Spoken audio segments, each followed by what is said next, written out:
प्रणाम सुंदर साथ जी। बोलो श्री प्राणनाथ प्यारे की जय। बोलो श्री सदगुरु महाराज की जय। बोलो श्री राम रतन महाराज की जय। साथ जी शोभा देखिए, कर कुर्बानी आत्म वार डारो नख सिखलो, ऊपर धाम धनी खसम, ऊपर धाम धनी खसम। कुर्बानी को नाम सुन मोमिन उलसत अंग, पीछे होते जो मोमिन, पीछे होते जो मोमिन, दौड़ लिया तिन संग, साथ जी शोभा देखिए, कर कुर्बानी आत्म, कर कुर्बानी आत्म, कर कुर्बानी आत्म। प्रणाम जी। श्री प्राणनाथ प्यारे की जय। श्री सतगुरु महाराज की जय। श्री राम रतन महाराज की जय। श्री दादा गुरु महाराज की जय। प्रणाम जी। सुंदर साथ जी, कुछ सुंदर साथ अपने कैमरे ऑन कर लीजिएगा, क्योंकि गहरा प्रसंग है तो बात नहीं निकलती है बिना कैमरे ऑन हुए। तो एक सुंदर साथ, दो तीन सुंदर साथ स्टिक होके बैठ जाएंगे तो फिर मैं आगे की बात करूंगी। सुंदर साथ जी, तीसरी परिक्रमा शुरू हो रही है। पहली परिक्रमा कौन सी थी सुंदर साथ जी? जो महाराज जी ने अपने तन से की, जिसका महाराज जी को पता ही नहीं था मैं कहाँ जा रहा हूँ, कैसे जा रहा हूँ। जिस तरफ का रास्ता उनको कोई दिखाता वहां वो मुड़ जाते थे। उनका मन, महाराज जी कहते हैं कि कल्पनाओं के सागर में गोते लगाया करता था, पर एक रतन भी हाथ में नहीं आया करता था। पहली परिक्रमा उन्होंने तन से की। दूसरी परिक्रमा सुंदर साथ जी उन्होंने मन से की, अपने मन को उन्होंने काबू किया। दूसरी परिक्रमा में एक जगह आके उन्होंने मन के लिए ऐसे बोला कि जो जी में आता वही कह देता, जो मन में आता वो नहीं कहता था। कि महाराज जी अपने दृष्टा बन के, एक मिनट, प्रणाम। महाराज जी कहते हैं दूसरी परिक्रमा में महाराज जी ने एक जगह बोला कि जो जी में आता वो बोलता था मैं, जो मन में आता था वो नहीं बोलता था। सुंदर साथ जी, दादा गुरु महाराज के ही श्री चरणों से, श्री मुखार बिंद से, सतगुरु के ही सुख सानिध्य से, संग सानिध्य से महाराज जी को राजी महाराज के दर्शन हुए, और उन्हीं में ही उन्होंने सब देवी देवताओं के भी दर्शन किए। सुंदर साथ जी, अब आती है तीसरी परिक्रमा। तीसरी परिक्रमा अब खुद महाराज जी राज्य में हैं, खुद ही राज्य हैं। और महाराज जी क्या कह रहे हैं? तन वही है मेरा, लेकिन अब झंडू दत्त तो परातम चला गया, जैसा उनके सदगुरु महाराज ने बोला, राजी ने बोला। अब राजी ने क्या कहा कि मैं तुम्हारे हृदय में आके विराजमान हो रहा हूँ। प्रणाम जी, एक मिनट, प्रणाम जी। अब महाराज जी अपनी परिस्थिति का बखान कर रहे हैं। कैसे बखान कर रहे हैं? क्या? हाँ जी दीदी, ठीक है दीदी। अब महाराज जी ने, सुंदर साथ जी, एक बात और मेरे मन में भाव आ रहा है कि महाराज जी ने हमेशा अपनी परिस्थिति का बखान किया, जगह जगह उन्होंने अपनी परिस्थिति का बखान किया। और हम लोगों को भी अपनी परिस्थिति को देखते रहना चाहिए कि हमारी इस समय स्थिति क्या है, हमारे मन स्थिति अब कैसी है, हमारी मन स्थिति में अभी भी राज्य है या माया है। अब महाराज जी कहते हैं, क्या कह रहे हैं कि जब दादा गुरु महाराज ने कहा जाओ मौज में जाओ विचारो, इस प्रकार का आदेश मिला, श्रीमुख की आज्ञा पाते ही गुरु ग्रह से प्रस्थान किया। महाराज जी कहते हैं, जब मेरे दादा गुरु महाराज ने मुझे इस तरह का आशीर्वाद दिया कि जाओ मौज करो, मौज में विचरो, मैंने उनके आदेश का पालन किया और मैंने उसी समय ही उनके घर को छोड़ के मैं आगे चल दिया। अब आते हैं सुंदर साथ जी तीसरी परिक्रमा। भेष और आशीर्वाद पाते ही हम बदल गए, एक विचित्र सी हालत हो गई, कह नहीं सकते क्या हो गया। महाराज जी कहते हैं कि मेरी एक विचित्र सी हालत हो गई थी, एक विचित्र सी कंडीशन मेरी हो गई थी सुंदर साथ जी। जिसने राज्य को देख लिया हो, जिसने परम धाम को देख लिया हो, उसकी हालत विचित्र ही होगी ना। हम तो राज्य के आनंद में अगर डूब भी जाते हैं तो ही हमारी हालत विचित्र हो जाती है। तो राज्य ने तो महाराज जी ने तो राज्य के दर्शन किए थे सुंदर साथ जी। क्या कहते हैं, कुछ ज्वार भाटे अंदर से उठने लगे तरंगों के, और खेल के खेल ख्यालों के रंगों और उमंगों के। महाराज जी क्या कहते हैं कि मेरे अंदर ज्वार भाटे उठते थे। किस चीज ज्वार भाटे उठते थे? परम धाम की तरंगों के अंदर से। और क्या होता था कि मैं क्या सोचता था, खेल खेल खेल के खेल ख्यालों के, कि ये खेल राजी ने कैसा बना दिया, कैसा मतलब कैसा खेल बना। अब राजी और जब महाराज जी एक हो गए तो राजी के दिल की बात महाराज जी समझने लगे ना। राजी महाराज जी जब राजी हो गए तो एक ही हो गए, तो दिल की बात, जब हम दो जने एक हो जाते हैं, हमारे तन ही अलग अलग होते हैं, तो हम एक दूसरे की मन की बात को कैसे पढ़ लेते हैं।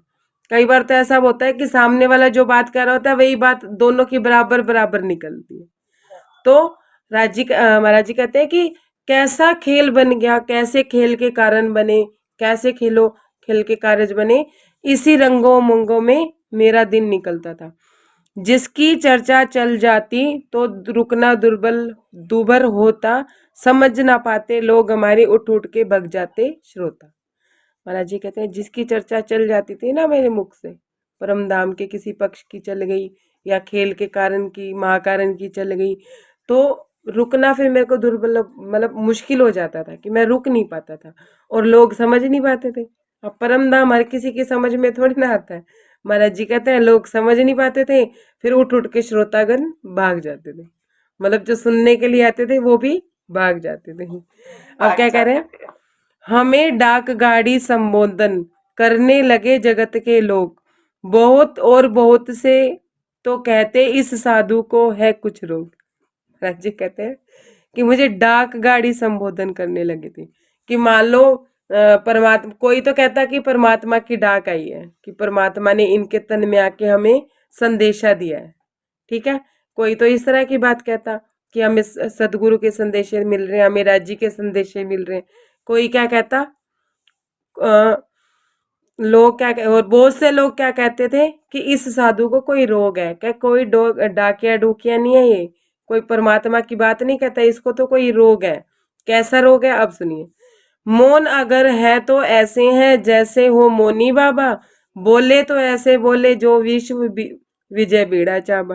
महाराज जी कहते हैं कि कुछ लोग तो मुझे संदेशवाहक समझते थे कि मैं परमात्मा का संदेश देने वाला हूँ।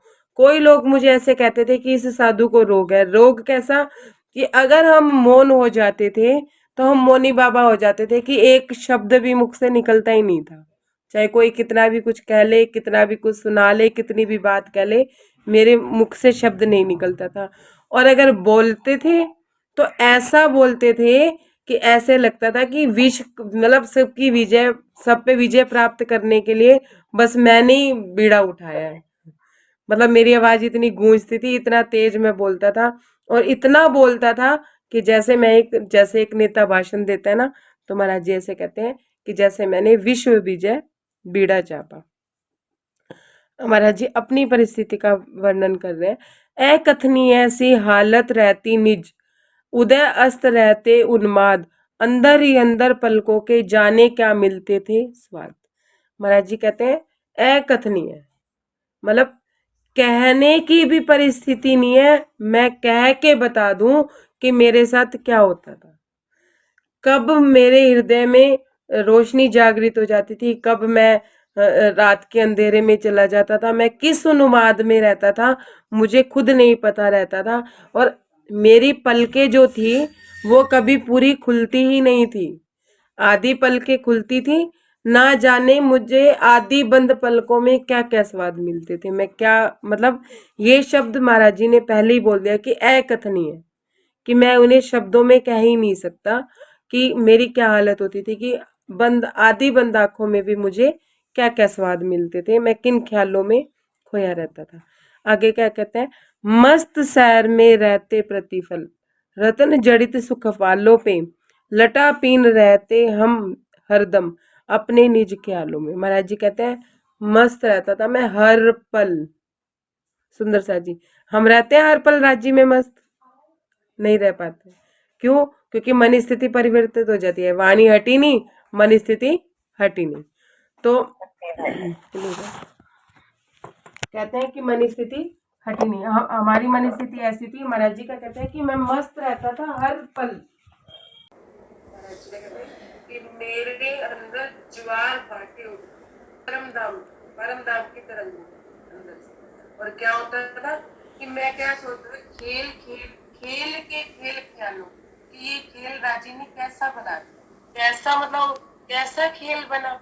अब राजी और जब महाराज जी एक हो गए तो राजी के दिल की बात महाराज जी समझने लगे ना। महाराज जी जब राजी हो गए तो एक ही हो गए, तो दिल की बात जब हम दो जने एक हो जाते हैं, हमारे तन ही अलग अलग होते हैं, तो हम एक दूसरे की मन की बात को कैसे पढ़ लेते हैं। कई बार तो ऐसा होता है कि सामने वाला जो बात कर रहा होता है वही बात दोनों की बराबर बराबर निकलती है।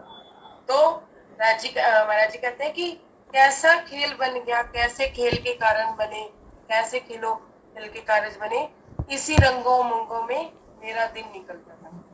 जिसकी चर्चा चल जाती तो रुकना दुर्बर होता, समझ ना पाते लोग हमारे उठ उठ के भग जाते श्रोता। महाराज जी कहते हैं जिसकी चर्चा चल जाती थी ना मेरे मुख से, परमधाम के किसी पक्ष की चल गई या खेल के कारण की महाकारण की चल गई, तो रुकना फिर मेरे को दुर्बल मतलब मुश्किल हो जाता है, मैं रुक नहीं पाता और लोग समझ नहीं पाते। परमधाम हर किसी की समझ में थोड़ी ना आता है। महाराज जी कहते हैं लोग समझ नहीं पाते थे, फिर उठ उठ के श्रोतागण भाग जाते, मतलब जो सुनने के लिए आते थे वो भी भाग जाते थे। हमें डाक गाड़ी संबोधन करने लगे जगत के लोग, बहुत और बहुत से तो कहते इस साधु को है कुछ रोग। जी कहते हैं कि मुझे डाक गाड़ी संबोधन करने लगे कि मान लो परमात्मा, कोई तो कहता कि परमात्मा की डाक आई, कि परमात्मा ने इनके तन में आके हमें संदेशा दिया, ठीक है। कोई तो इस तरह की बात कहता कि हमें सदगुरु के संदेशे मिल रहे, हमें राज्य के संदेशे मिल रहे। कोई क्या कहता, लोग क्या और बहुत से लोग क्या कहते थे कि इस साधु को कोई रोग है क्या, कोई डाकिया डूकिया नहीं है, ये कोई परमात्मा की बात नहीं कहता, इसको तो कोई रोग है। कैसा रोग है अब सुनिए, मौन अगर है तो ऐसे है जैसे हो मोनी बाबा, बोले तो ऐसे बोले जो विश्व विजय बीड़ा चापा। महाराज जी कहते हैं कि कुछ लोग तो मुझे संदेशवाहक समझते थे कि मैं परमात्मा का संदेश देने वाला हूँ। कोई लोग मुझे ऐसे कहते थे कि इस साधु को रोग है। रोग कैसा कि अगर हम मौन हो जाते थे तो हम मौनी बाबा हो जाते थे कि एक शब्द भी मुख से निकलता ही नहीं, चाहे कोई कितना भी कुछ कह ले, कितना भी कुछ सुना ले, कितनी भी बात कह ले, मेरे मुख से शब्द नहीं निकलता था। और अगर बोलते थे तो ऐसा बोलते थे कि ऐसे लगता था कि विश्व मतलब सबकी विजय, सब पे विजय प्राप्त करने के लिए बस मैंने ही बीड़ा उठाया। मतलब मेरी आवाज इतनी गूंजती थी, इतना तेज मैं बोलता था और इतना बोलता था कि जैसे एक नेता भाषण देता है ना, तो महाराज जी ऐसे कहते हैं कि जैसे मैंने विश्व विजय बीड़ा चापा। महाराज जी अपनी परिस्थिति का वर्णन कर रहे हैं। अकथनीय ऐसी हालत रहती निज, उदय अस्त रहते उन्माद, अंदर ही अंदर पलकों के जाने क्या मिलते थे स्वाद। महाराज जी कहते हैं अकथनीय मतलब कहने की भी परिस्थिति नहीं है, मैं कह के बता दूं कि मेरे साथ क्या होता, कब मेरे हृदय में रोशनी जागृत हो जाती थी, कब मैं रात के अंधेरे में चला जाता था, मैं किस उन्माद में रहता था मुझे खुद नहीं पता रहता था। और मेरी पलकें जो थी वो कभी पूरी खुलती ही नहीं थी, आधी पलकें खुलती थी, ना जाने मुझे आदि बंद पलकों में क्या क्या स्वाद मिलते थे। मैं क्या मतलब ये शब्द महाराज जी ने पहले ही बोल दिया कि अकथनीय, कि मैं उन्हें शब्दों में कह ही नहीं सकता कि मेरी क्या हालत होती थी कि बंद आदि बंद आंखों में भी मुझे क्या क्या स्वाद मिलते थे, मैं किन ख्यालों में खोया रहता था। आगे क्या कहते हैं, मस्त सैर में रहते प्रतिफल, रतन जड़ित सुख पालो पे, लटा पीन रहते हम हरदम अपने निज ख्यालों में। महाराज जी कहते हैं मस्त रहता था मैं हर पल। सुंदर सा जी, हम रहते हैं हर पल राज्य में मस्त? नहीं रह पाते। क्यों? क्योंकि मन स्थिति परिवर्तित हो जाती है, वाणी हटी नहीं, मन स्थिति हटी नहीं। तो कहते हैं कि मन स्थिति हटी नहीं, हमारी मन स्थिति ऐसी थी। महाराज जी का कहते हैं कि मैं मस्त रहता था हर पल। किस शहर में? अभी तो मैं सुख पालों पे घूम रहा हूँ, परम धाम में विचरण कर रहा हूँ, और लटा पीन रहते थे हरदम अपने निज ख्यालों में।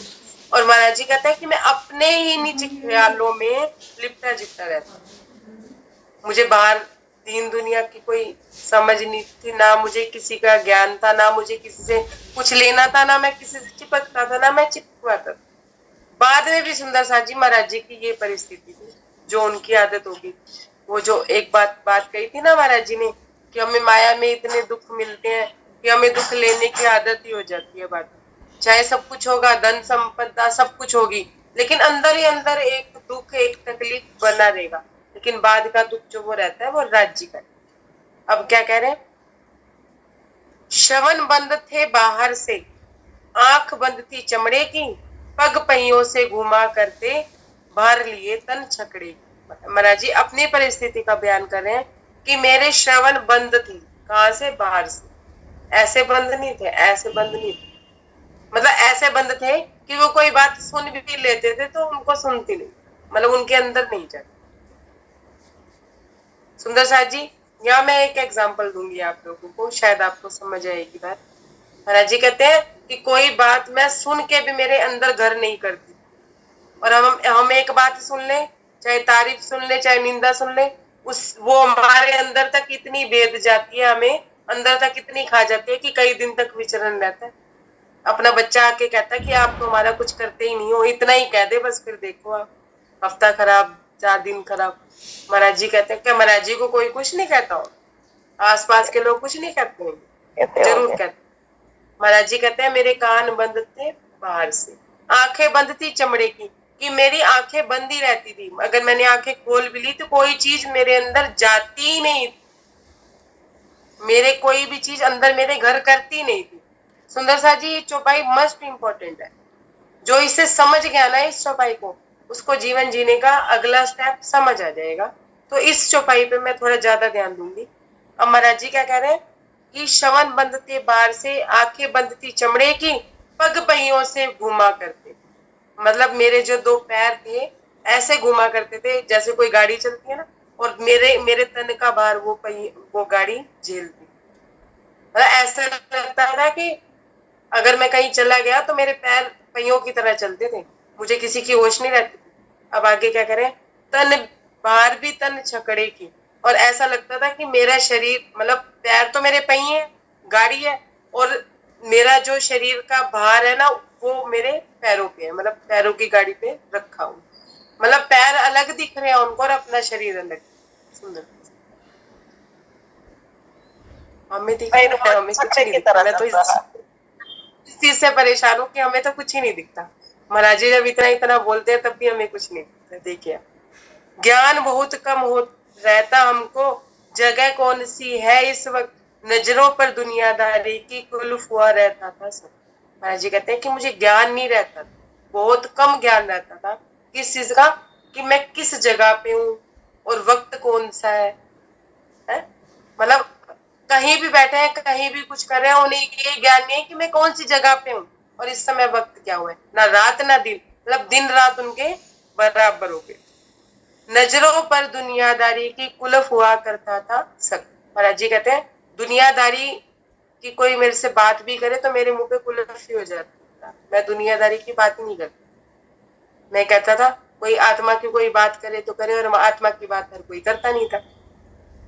महाराज जी कहते हैं दुनियादारी की तरफ से तो मेरे मुख से कुलफ लग चुका है।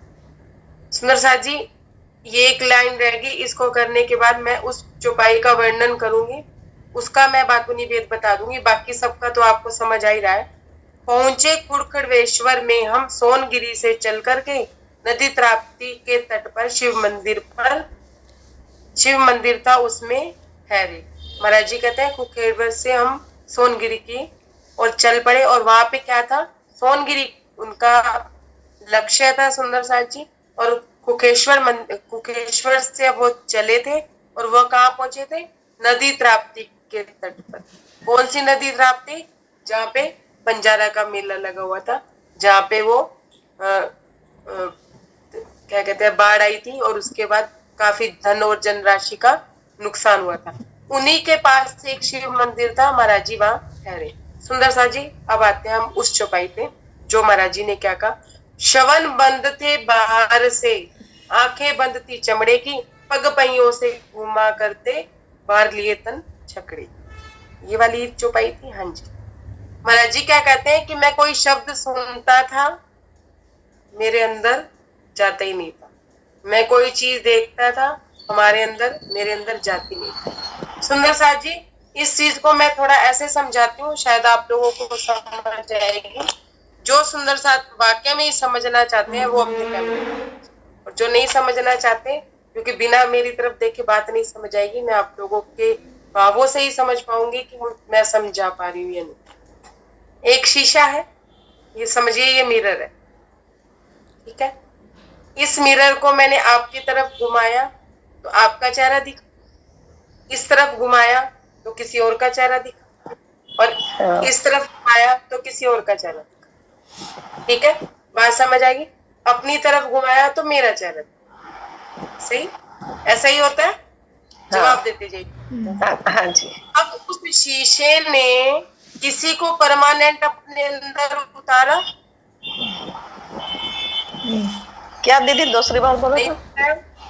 विजय बहन, नहीं समझ आया? नहीं आया, दूसरी बार बता। कोई बात नहीं, मैं दोबारा से समझाती हूँ, लेकिन इस समझिए। विजय बहन को समझ नहीं आया, फिर से समझा। ये मिरर है, मान लीजिए मेरा हाथ क्या है, मिरर। मैंने इस मिरर को आपके सामने किया, आपका चेहरा इसमें आ गया, ठीक है। इस तरफ किया तो किसी और का चेहरा है, और का चेहरा, और इस तरफ किया तो किसी और, हाँ, अपनी तरफ किया तो मेरा चेहरा, ठीक है। अब अगर इस मिरर को मैं कहीं भी घुमा दूं तो उसके अंदर सारे चेहरे दिखेंगे? हाँ, घुमाओ तो दिखेंगे ना सारे। दो चेहरे शीशे ने शीशा घुमाया तो चारों तरफ पर्सन बैठे थे, उन पर्सन के जिस पर्सन की तरफ जाता रहा शीशा, उसका प्रतिबिंब दिखता रहा। तो अगर हम शीशे को रख देंगे तो उस शीशे के अंदर उस सबके प्रतिबिंब दिखेंगे शीशे में? नहीं दिखेंगे, नहीं दिखेंगे।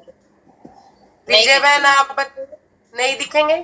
हाँ, नहीं दिखेंगे, फिर वो तो सभी का एक साथ में दिखेंगे तो अच्छी तरह से नहीं दिखेंगे ना, ऐसा नहीं, एक एक को करके दिखाया ना, तो एक तो वो परमानेंट नहीं फिक्स हुए ना। हाँ, तभी तो नहीं दिखेंगे। एक, हाँ, नहीं दिखेंगे सभी दीदी, नहीं दिखेंगे ना, पक्का नहीं दिखेंगे। दिखेंगे। शीशा तो फिर अगर हम वापिस रख देंगे, शीशे के ऊपर कोई प्रतिबिंब नहीं देखेंगे तो शीशा खाली रहेगा। दीवार की तरफ घुमा देंगे तो दीवार दिखेगी। और ऐसे ही कोई व्यक्ति, कोई भी पर्सन हमारे जीवन में परमानेंट नहीं आता है। आता है, थोड़ी देर के लिए आता है, हम किसी से बात कर रहे हैं, वो चला गया, बात खत्म। और हमारे अंदर कितनी देर तक, कितने दिनों तक प्रवेश रहता है उसका? समझ आ रही है बात? नहीं समझ आ रही? नहीं समझ आई बात? नहीं है। विजय बहन को तो कोई और बता रही। मेरे कहने का भाव ये है कि अगर हम शीशे की तरह होते, कि हमारे सामने एक आया पर्सन, मान लीजिए, मैं ऐसे एग्जांपल देती हूँ, अपने से एग्जांपल देती हूँ, मैं दूसरे से नहीं समझा पाऊंगी। कि मान लीजिए मैं शॉप पे बैठी हूँ, एक कस्टमर आया, उसने आके मुझे सामान दिया, बात करते आवाज रही है।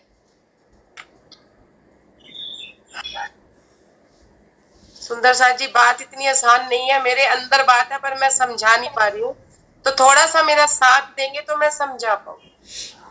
थोड़ा सा कॉम्बिनेशन बिठा के रखिए। मेरे कहने का, समझाने का भाव यह है कि हम जिसको देख लेते हैं उसको अपने दिल में जगह दे देते हाँ हैं। जिसकी बात हम सुन लेते हैं उसकी बातों को अपने अंदर बिठा के उसका विचरण करते हैं।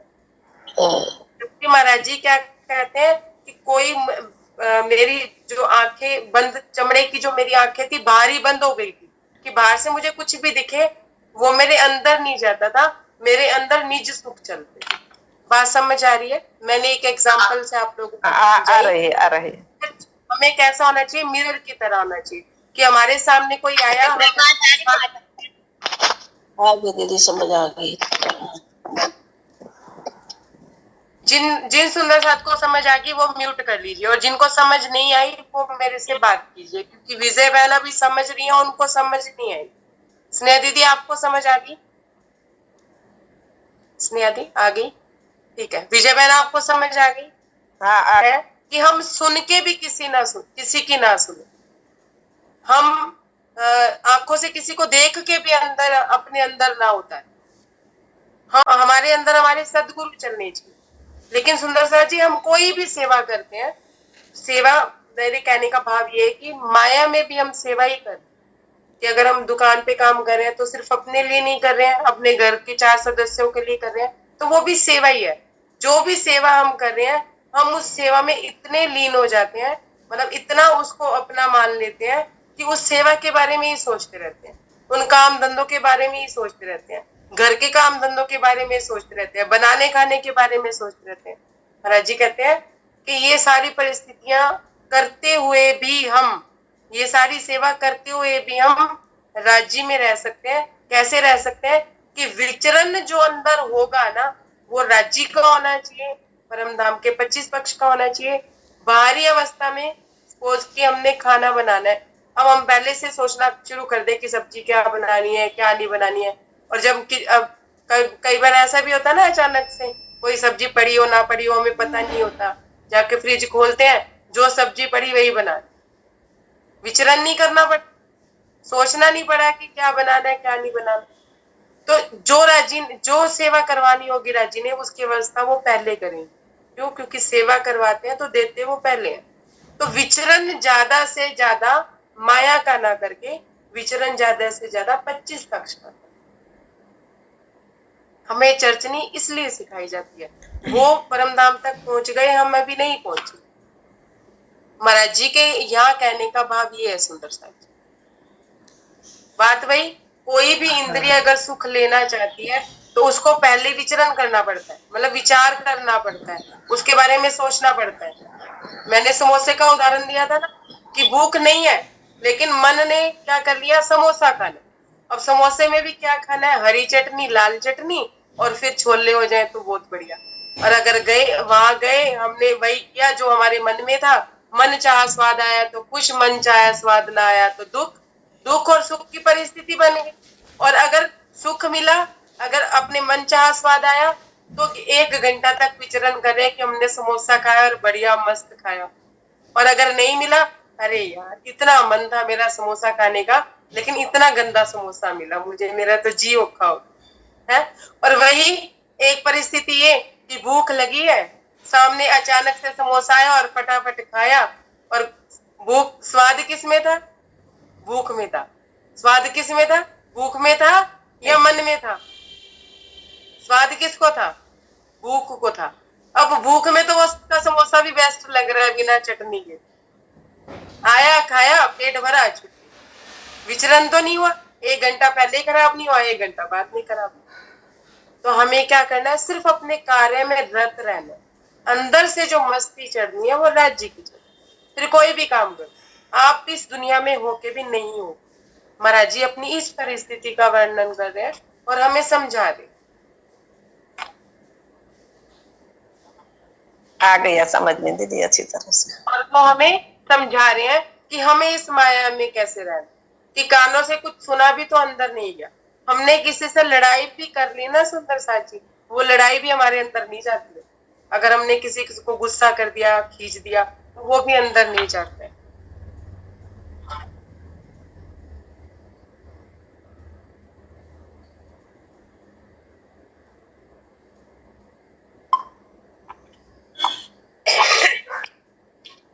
नरसाद जी इस परिस्थिति का वर्णन महाराज जी कर रहे हैं, और महाराज जी क्या कहते हैं कि हमें किस तरह से रहना है माया में, कि माया के सारे कार्य करते हुए भी हमें राज्य में लगता है। अंदर से विचरण, अंदर से विचरण किसका? अपने अंतःकरण में, जो हमारी अंदर की दुनिया है ना, अंदर की दुनिया में माया नहीं होनी चाहिए। बाहर की दुनिया में आप माया के चाहे कितने भी मर्जी काम करो। आज का होमवर्क है सुंदर साथ जी, क्या है? अंदर ही अंदर राज्य चलने चाहिए, तन चाहे माया में काम करते रहिए, पर माया का विचरण नहीं करना। जो सामने आया उसे कर दिया, जो नहीं आया उसके बारे में सोचना ही। और हम क्या सोचते हैं, काम है तो उसकी टेंशन कि ज्यादा काम है, ज्यादा काम है। अरे जो आगे आता जा रहा है करते, और काम नहीं है तो उसकी टेंशन, हाय इसके बाद काम नहीं है, मतलब बाद की टेंशन पहले ले लेते हैं, और होता कुछ वह होता ही नहीं है। बहुत टेंशन रहता है, वही परिस्थिति है।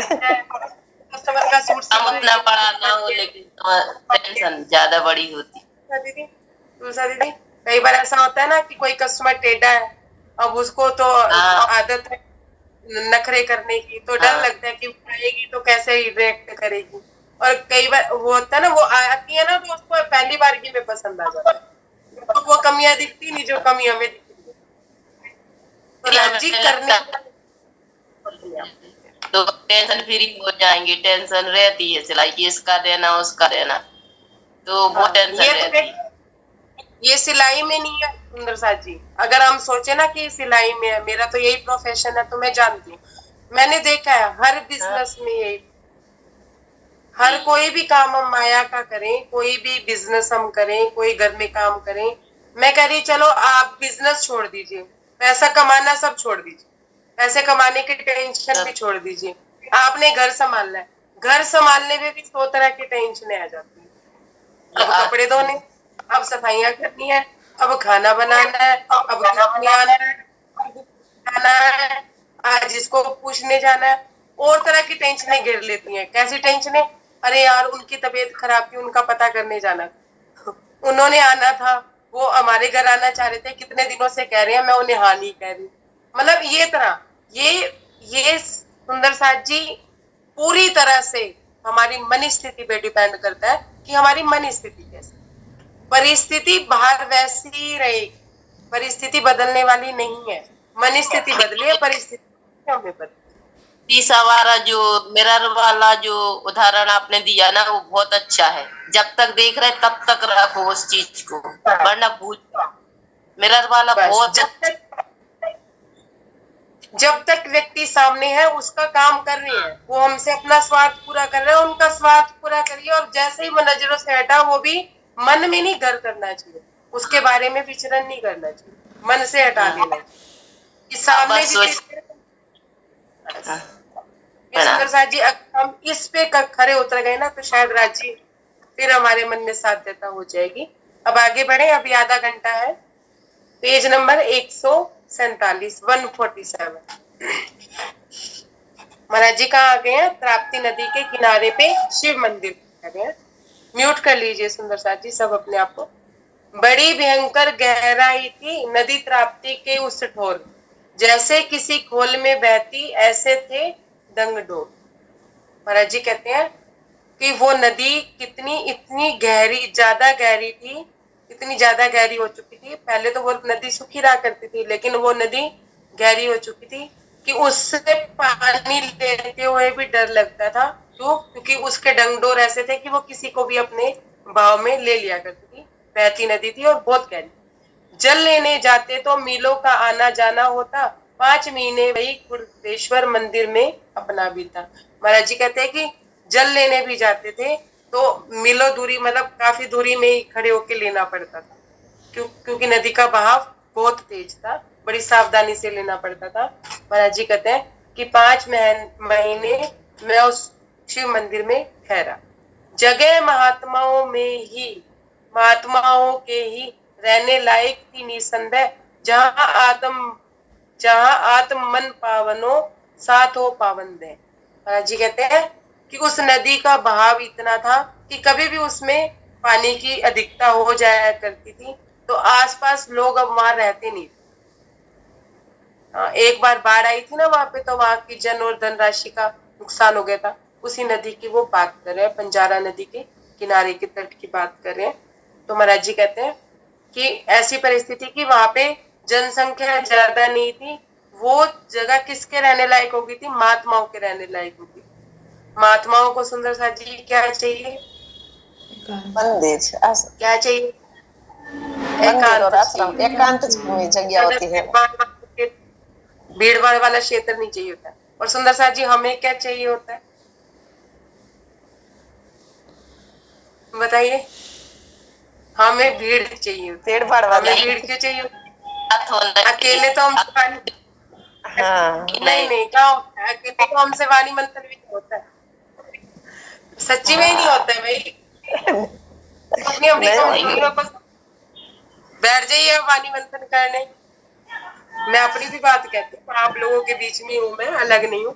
अकेले बैठ जाएंगे ना वाणी मंथन करने तो मन भगा भगा मारेगा। 4 जनों के बीच में बैठेंगे ना तो फिर मन लग जाता। होता है ना ऐसा? होता है, होता है। मेरी परिस्थिति ऐसी है दिल में हमारी सब्र करते हैं ना तो मिल जाता है जो चाहिए वो। सुंदर साथ जी, मैं जहां तक समझती हूँ, चितवनी भी हम लगा के अगर फोन पे तो आधा घंटा पौना घंटा बैठ जाएंगे।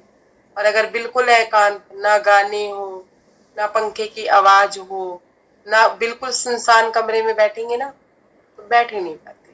बैठ पाते? चलिए आज ये टेस्ट कर लीजिएगा अपने अपने पे कि कौन कितनी देर बंद कमरे में बैठ सकता है, भले ही राज्य में ना हो। राज्य में तो लगना इतना कोई आसान नहीं है। कोई राज्य कोई इतने मतलब हल्के नहीं है कि आसानी से मिल जाएंगे। महाराज जी को भी ऐसे ही बोला था ना महात्मा ने। परमात्मा कोई इतना सस्ता थोड़ी ना है कि तू घर से बाहर जाएगा और दरवाजे की चौखट पे तुझे परमात्मा मिल जाएगा। ऐसे थोड़ी ना मिल जाएगा। हम एकांत में बैठ ही नहीं पाते, हमें भीड़ चाहिए। हमें भारी भीड़ भी चाहिए। क्यों चाहिए भारी भीड़ सुंदर साथ जी? कोई बताएगा कि हमें भारी भीड़ क्यों चाहिए? हमें बाहर से लोगों की भीड़ क्यों चाहिए? कोई बताएगा?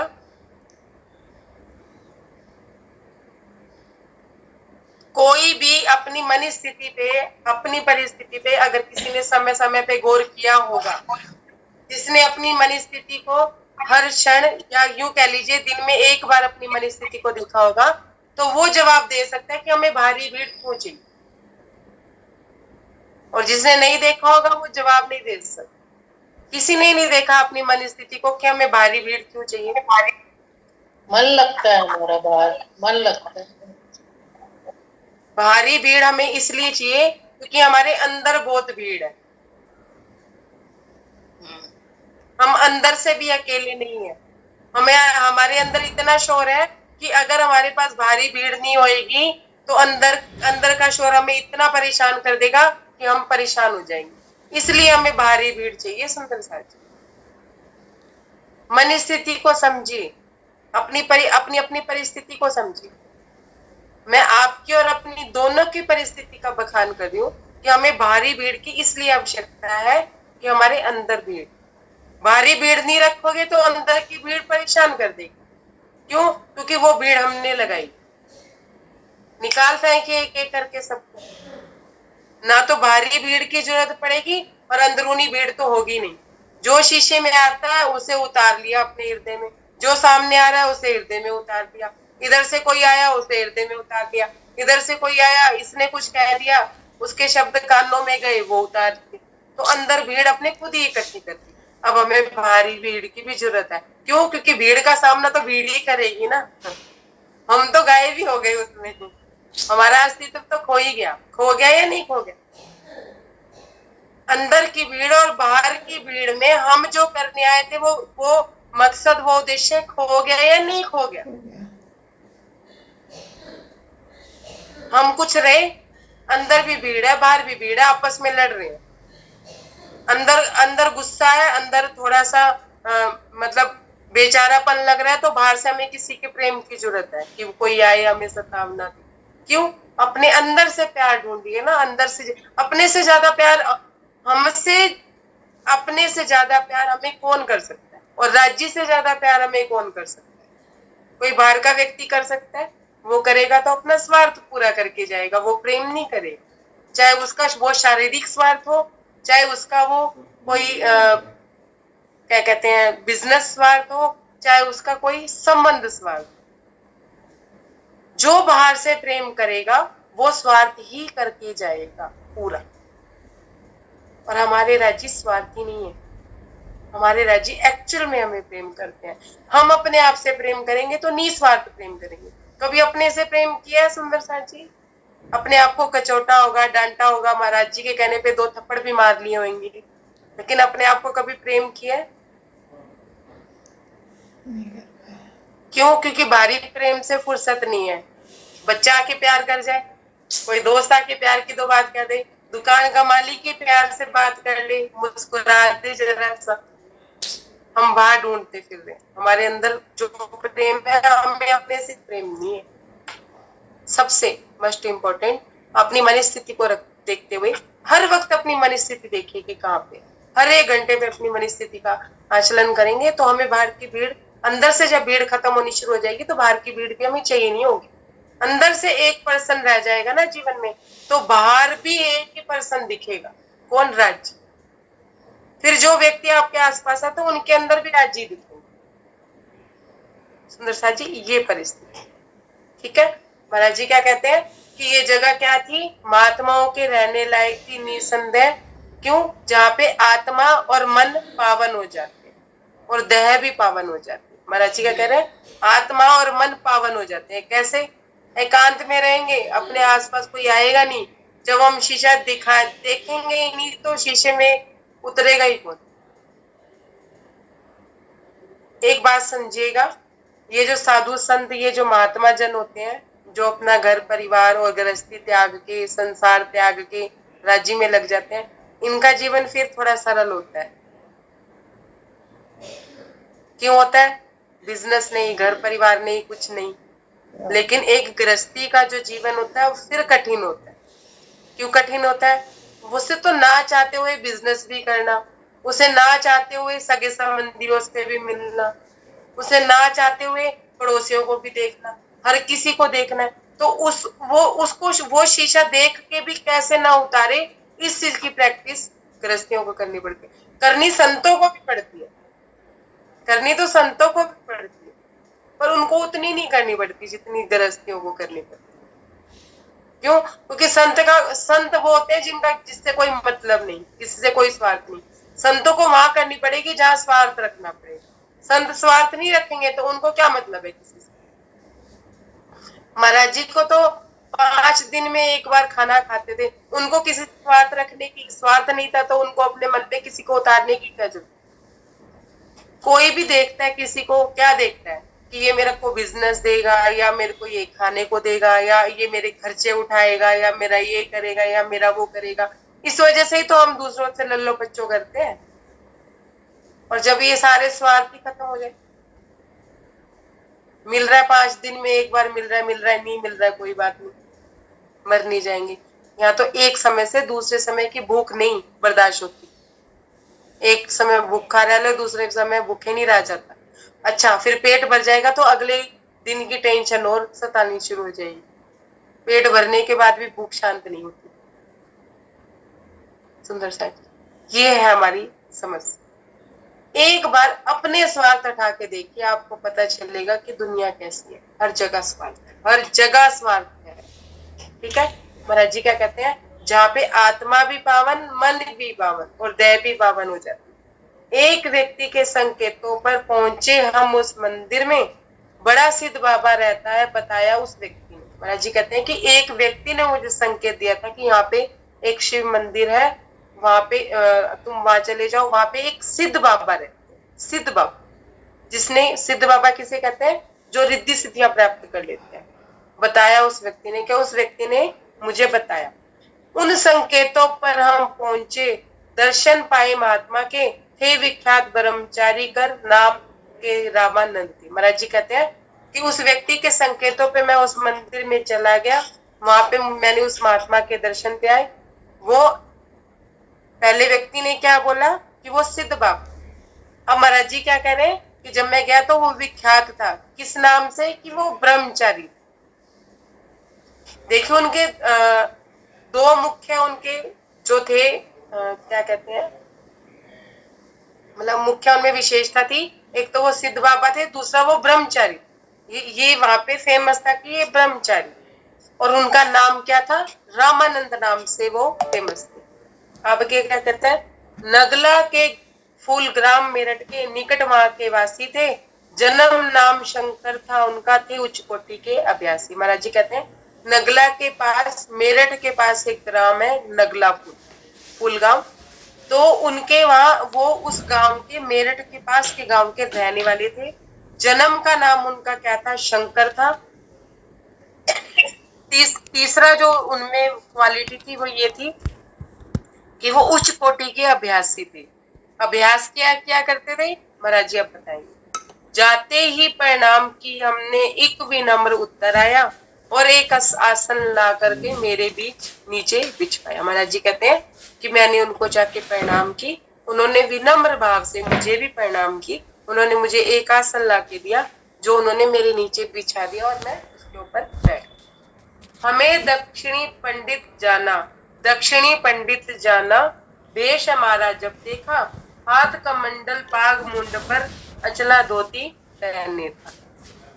महाराज जी कौन सा वेश धारण करके आए थे, धोती कुर्ता, अंगछा, फिर एक चद्दर ओढ़ी हुई थी, हाथ में क्या था, कमंडल था।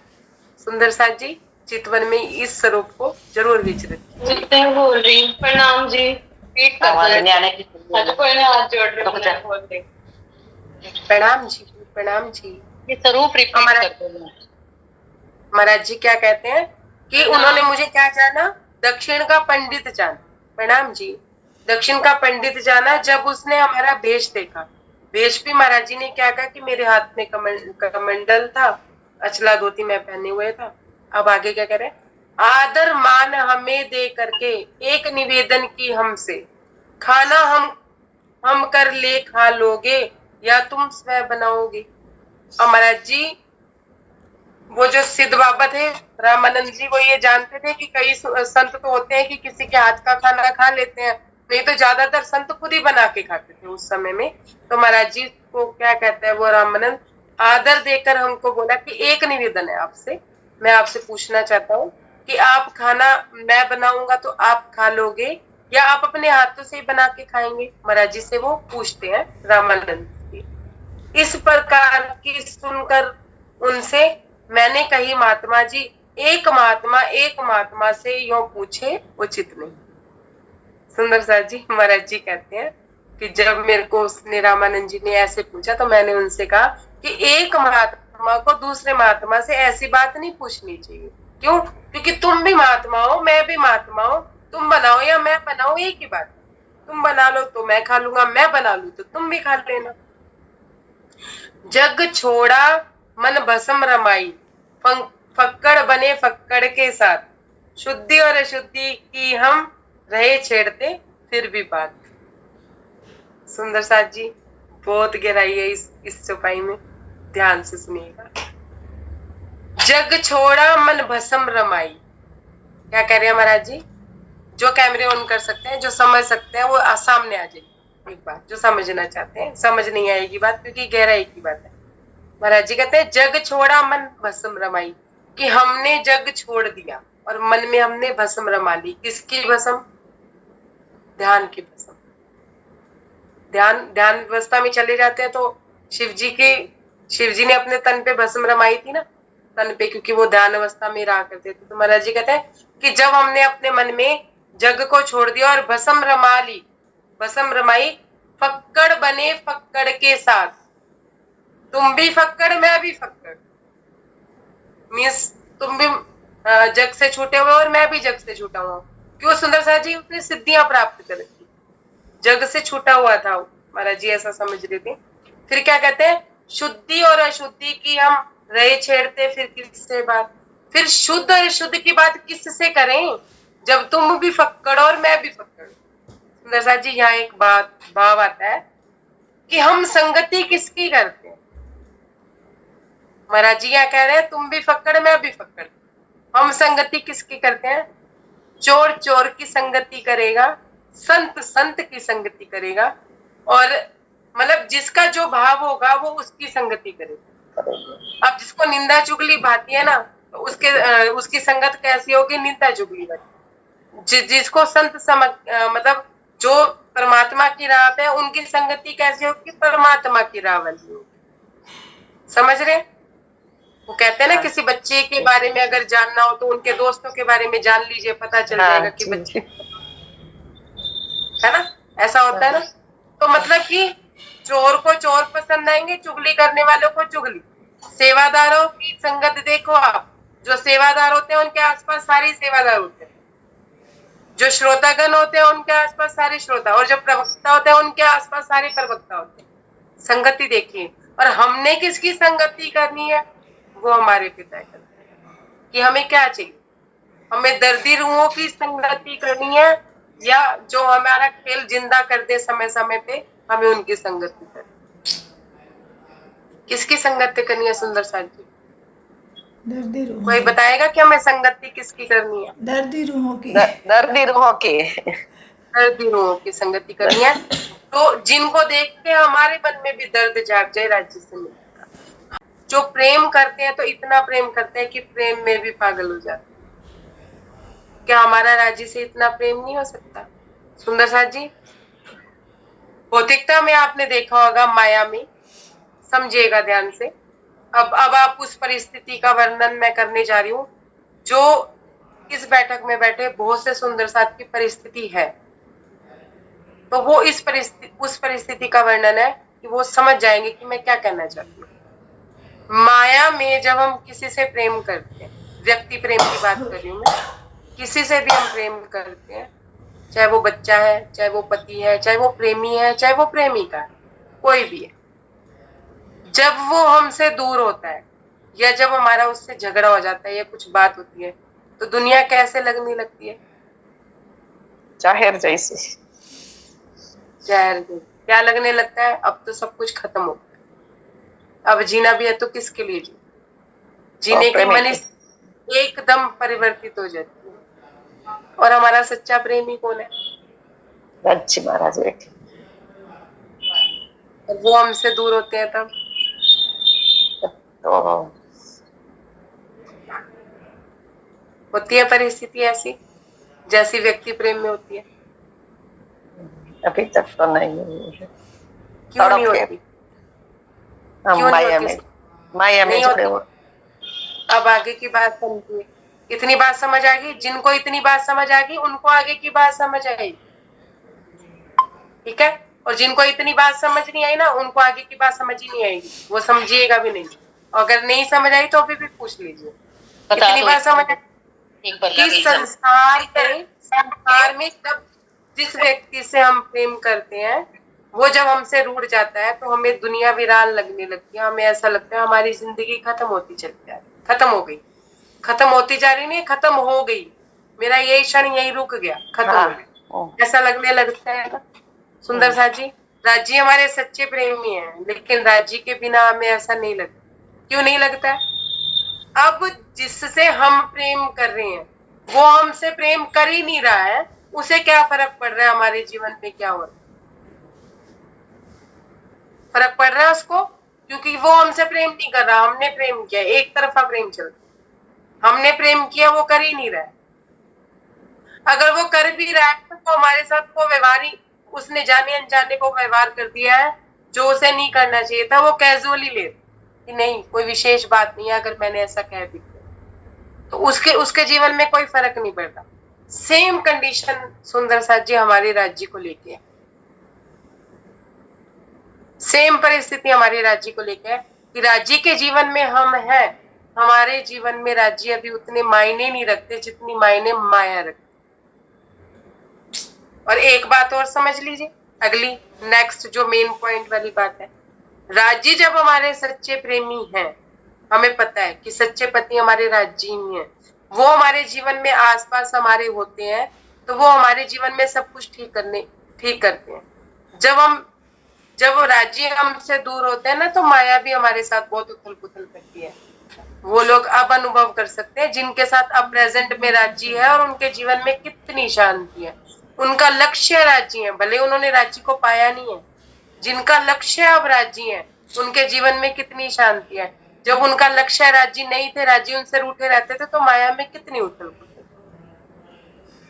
बच्चे वही, नौकरी वही, परिस्थिति वही, परिस्थितियां आज भी वही हैं, पर मन स्थिति बदल गई।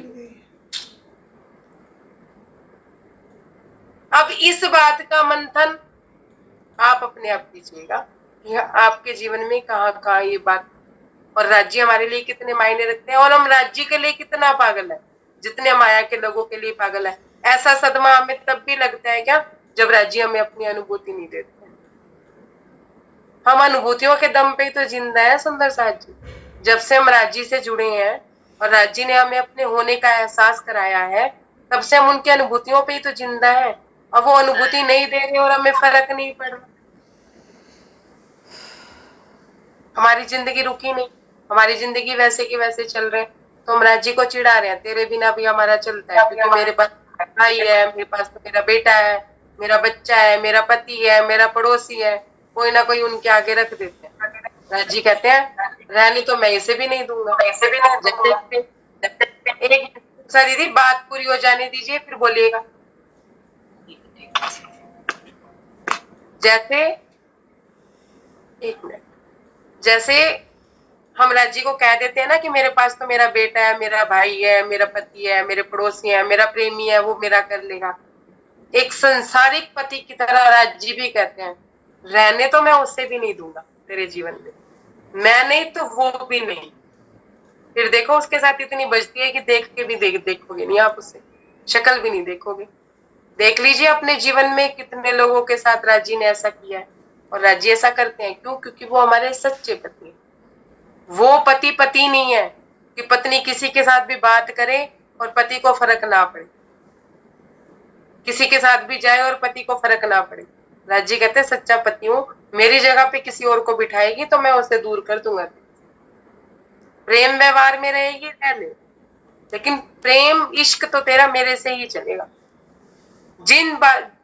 जिन सुंदर साथ ये अनुभव करना चाहते हैं ना, इस राज्य के इस प्रेम को अनुभव करना चाहते हैं, वो अपने अपने जीवन में पीछे जाएंगे, अपनी जीवनी देखेंगे कि कितने लोगों के साथ राज्य ने ऐसा किया है, जब हमने राज्य की जगह पे किसी और को अपने हृदय सिंहासन पे बिठाया है।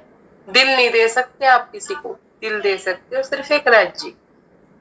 हाँ, एक अपने आसपास आप रख सकते हो, एक साथी आप कोई भी रख सकते हो, जिससे आप अपने मन की बात कर सको, जिससे आप राज्य की बात कर सको।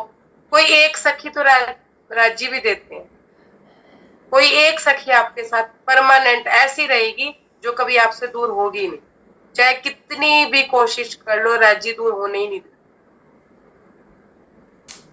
कोई एक, और वो राज्य का स्वरूप नहीं होगी, स्वरूप उसके अंदर राज्य का ही होगा, लेकिन तन हमारे जैसा ही होगा, लेकिन एक परमानेंट रहेगी कोई ना कोई।